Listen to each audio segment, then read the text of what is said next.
Indonesia's long-running palm oil saga has taken a dramatic and unexpected turn. A giant company, the Wilmar Group, has returned a massive amount of money to the state. The sum is an astonishing 11.88 trillion rupiah. This payment is connected to a serious corruption case involving crude palm oil exports that took place between 2021 and 2022. The Attorney General's office confirmed this significant development on Tuesday, 17th of June 2025. It's a moment that, honestly, has captured the nation's attention and is raising so many new questions about what this means for justice and for the future of one of the country's most vital industries. This isn't just about the money, as vast as the sum is, it's about accountability. The case revolves around allegations that major palm oil companies illegally obtained export permits, causing huge financial losses to the state. The government had implemented policies to control domestic cooking oil prices, but these companies were accused of finding ways around the rules for their own profit. The return of this money by Wilmar, even while the legal battle continues, feels like a partial admission of the state's losses. It's a complex move that adds another layer to an already complicated story of corporate power and government regulation. The money itself, now secured by the state, tells its own story. The Director of Prosecution at the Attorney General's office has confirmed the funds have been seized and are being held safely. This isn't a final settlement, but rather a form of restitution offered by the company. The prosecutors will now use this payment as powerful new evidence in their ongoing legal fight. They're preparing their arguments for the Supreme Court, and this multi-trillion rupiah sum will be a central part of their case. It signals that even if the lower courts had doubts, the state's claim of financial harm is now backed by a very tangible figure. The timing of this payment is incredibly strategic and has sent ripples through the legal and business communities. It comes while the case is in the cassation stage at the Supreme Court, which is the final avenue for appeal in Indonesia's justice system. Why would a company that was acquitted in a lower court return such a colossal sum of money? This is the question on everyone's mind.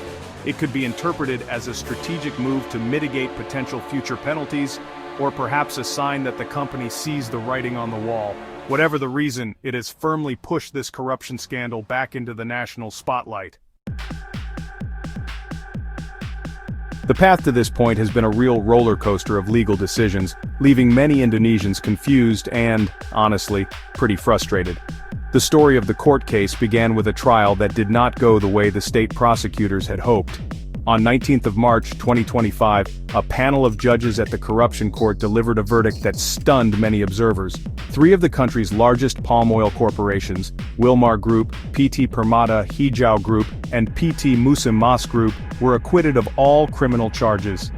This decision was a significant setback for the Attorney General's office, which had invested immense resources in building the case against them. The court's reasoning was particularly controversial and difficult for the public to understand. The judges acknowledged that the companies had indeed committed the actions they were accused of. However, they concluded that these actions did not legally constitute a criminal offense.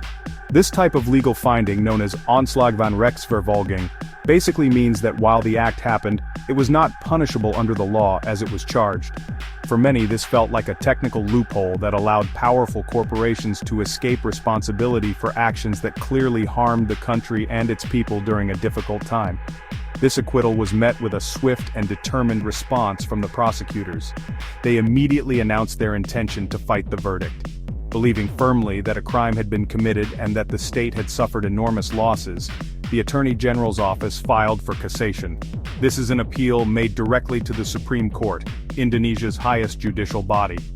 The prosecutors are asking the High Court to review and overturn the lower court's decision, arguing that the judges misinterpreted the law and failed to deliver justice for the Indonesian people, who faced soaring cooking oil prices during that period.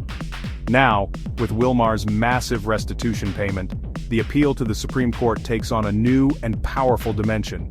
This development provides the prosecution with a compelling piece of evidence.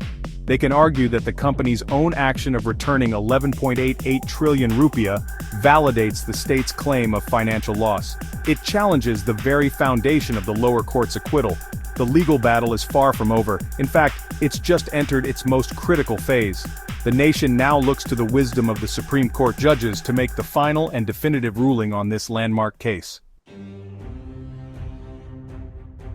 While Wilmar Group's huge payment has dominated the headlines, it's crucial to remember that they're not the only company involved in this scandal.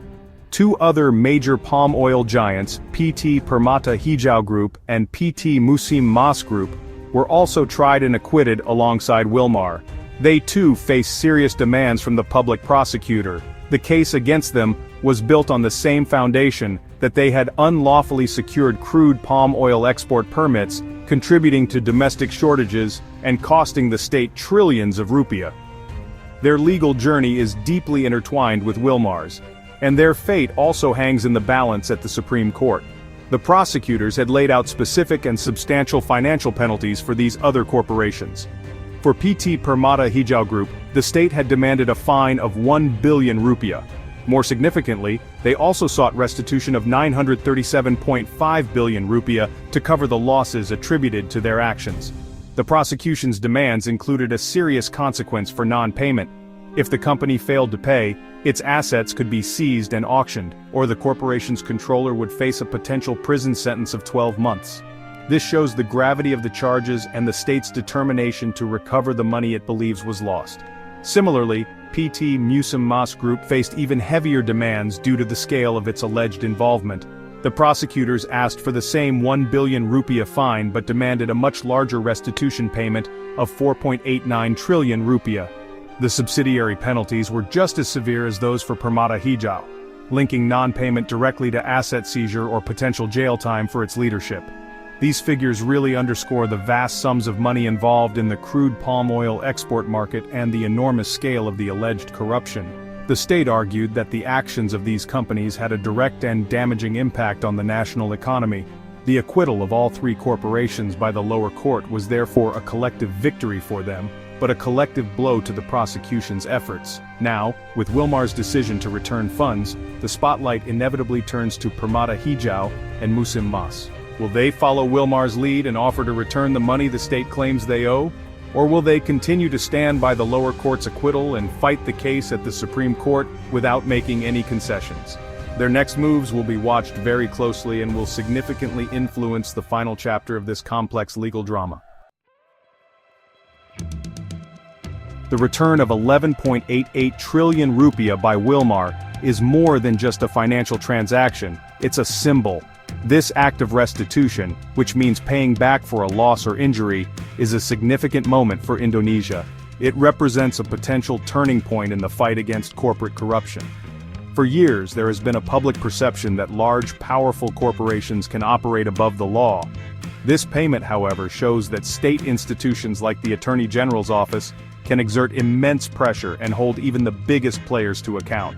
It sends a powerful message that state losses must be repaid. This case matters deeply because it touches upon issues that affect every Indonesian citizen, the price of essential goods, and the integrity of the justice system. The crude palm oil export scandal occurred when ordinary people were struggling with high cooking oil prices. The allegation that companies were profiting while the public suffered created widespread anger. Therefore, ensuring accountability is not just about recovering money, it's about restoring public trust. It's about demonstrating that the rule of law applies equally to everyone, regardless of their wealth or influence. This is why the nation is following every twist and turn so intently. The ultimate outcome now rests with the Supreme Court. The judges there face a monumental task. They must weigh the arguments from the prosecution, now bolstered by Wilmar's payment, against the legal reasoning of the lower court's acquittal. Their decision will set a crucial precedent for how similar corporate crime cases are handled in the future. Will they affirm the acquittal, or will they find the corporations guilty and enforce the fines and restitution demanded by the state? The answer will have long-lasting consequences for Indonesia's legal landscape and its business environment. As we await the final verdict, the nation holds its breath. The return of the money by Wilmar is a positive step towards recovering state losses, but it's not the end of the story. True justice for many will only be served when there is a clear and final legal judgment that assigns responsibility for the chaos in the cooking oil market. The people of Indonesia are waiting for a conclusion that upholds fairness, deters future corruption, and proves that the state is capable of protecting its own interests and the welfare of its citizens. The next chapter is yet to be written,